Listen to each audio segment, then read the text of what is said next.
चंद्रपुर जिले में 8 दिनों में 8 लोगों की जान बाघ के हमले में चली गई। इस पर कांग्रेस के नेता विजय वडेट्टीवार ने तीव्र आक्रोश व्यक्त किया। उन्होंने कहा कि बाघों की बढ़ती संख्या के कारण जो आवास की समस्या बढ़ रही है, उस पर वन मंत्री और पालक मंत्री को तुरंत बैठक लेकर कोई समाधान निकालना चाहिए, अन्यथा बाघों के हमले में मारे गए लोगों के शव वन विभाग के कार्यालय में लाकर धरना देंगे, ऐसा इशारा कांग्रेस नेता वडेट्टीवार ने दिया है। चंद्रपुर जिले में बढ़ती बाघों की संख्या इस जिले के लिए वरदान है, यह शाप। इस सवाल को उठाते हुए विजय वडेट्टीवार ने पालक मंत्री और वन मंत्री के तुरंत बैठक बुलाने की मांग की है। उन्होंने यह भी कहा कि पूर्व पालक मंत्री ने मुआवजे की राशि बढ़ाने की घोषणा की थी, लेकिन क्या केवल पैसे देकर सभी समस्याओं का समाधान हो जाएगा? अगर मरे हुए लोगों की जान वापस नहीं आ सकती तो फिर वन विभाग के लोगों की जान लेकर उन्हें पैसे दे दीजिए। ऐसी तीखी टिप्पणी भी उन्होंने की है। 8 दिनों में बाघ के हमले में 8 लोगों की मौत के कारण पूरे जिले में डर और दहशत का माहौल है। इस समय तेंदुपत्ता तोड़ने का मौसम है, इसलिए लोग जंगल क्षेत्र में जा रहे हैं। आम नागरिकों के लिए तेंदुपत्ता तोड़ने का समय तय किया गया है, लेकिन ज्यादा पत्ते पाने के लालच में लोग शाम रात के समय भी जंगल में जा रहे हैं और इसी वजह से बाघों के हमले में अपनी जान गंवा रहे हैं। ऐसे में ये जरूरी हो गया है कि वन्य प्राणियों के निवास वाले इन जंगलों में नागरिक तय समय के बाद ना जाएं। इसके लिए कोई ठोस व्यवस्था की जाए और बाघों के हमले पर तुरंत रोक लगाने के उपाय किए जाएं। जिल्ह्याच्या पालकमंत्र्यांनी वनमंत्र्यांनी तात्काळ या संदर्भात लक्ष घालावे। 8 दिवसामध्ये जर 8 लोकांचा वाघ बळी घेत असेल तर या जिल्ह्याला वाघ आमचा वरदान आहे की हा जिल्ह्याला वाघ म्हणजे हा आमचा शाप आहे, अशा प्रकारची परिस्थिती निर्माण झाली आहे। शेतकरी शेतमजुरांचं आता जगणं कठीण झालेलं आहे, शेती करणं कठीण झालेलं आहे। आम्ही सातत्यानं मागणी करतो की शेताच्या बाजूला जे काही जंगल आहे त्या जंगलामध्ये जंगलाला शेताला लागून असलेल्या ठिकाणी बार्बेट वायरचं आपण कंपाऊंड घालावं, पण या ठिकाणी तिथे कुठेही प्रोव्हिजन होत नाही।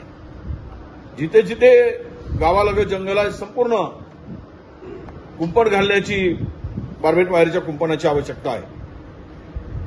आणि तुम्ही केवळ पैसे देऊन लोकांचा जीव परत आणू शकत नाही।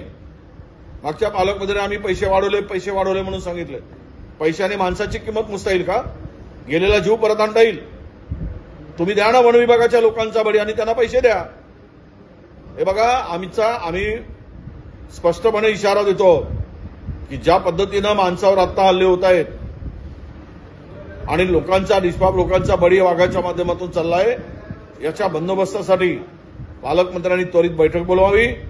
अतिरिक्त वाघ किती आहेत, ज्याला टेरिटरी कमी पडते आहे, ज्याला अधिवास कमी पडतो आहे, अशा अधिकच्या वाघांचा बंदोबस्त त्वरित करावा। इथे वाघाची संख्या एवढ्या मोठ्या प्रमाणात झाली आणि माणूस आपला दैनंदिन काम करताना या ठिकाणी त्याला अडचण होते आहे। म्हणून वनमंत्रीला मी भेटणार आहे उद्याला आणि त्यांनाही सांगणार आहे चंद्रपुरामध्ये लवकर बैठक घ्या आणि वाघांचा बंदोबस्त करा। मी शेवटचा आम्ही सांगतो, यापुढे जर वाघांचा बंदोबस्त झाला नाही, वाघाचा आणि माणसाचा बळी गेला तर आम्ही ते प्रेत उचलून आणू आणि वन विभागाच्या दरवाज्यात आणून ठेवू। जोपर्यंत बंदोबस्त होणार नाही तोपर्यंत आम्ही मागे हटणार नाही, हा सुद्धा इशारा मी या सरकारला देतोय। अति झालाय। वाघ त्यावेळी शोभाताई होत्या, वाघाच्या विरुद्ध आंदोलन करत होत्या, भाजपचे लोक रस्त्यावर उतरत होते। आता हे म्हणतात की वाघाची संख्या वाढली, आमच्यामुळे वाढली। जसे काय हे वाघीण जंगलातच जात होते तर वाढली तर बंदोबस्त आता करा ना। आमच्यामुळे वाघ वाढले सांगणार नाही, त्या वाघाचा बंदोबस्त करता येत नाही, बोलता येत नाही। आता भर का काढत नाही भाजपवाले? यांचं तोंड का बंद झालेलं आहे एवढी मोठी संख्या लोकांचा जीव जात असताना? त्यामुळे आमचा निर्वाणीचा इशारा आहे की या संदर्भात गांभीर्यानं वन विभागाने घ्यावं, मंत्र्यांनी घ्यावं, पालकमंत्र्यांनी गांभीर्यानं लक्ष घालावं आणि या वाघाचा बंदोबस्त करावा।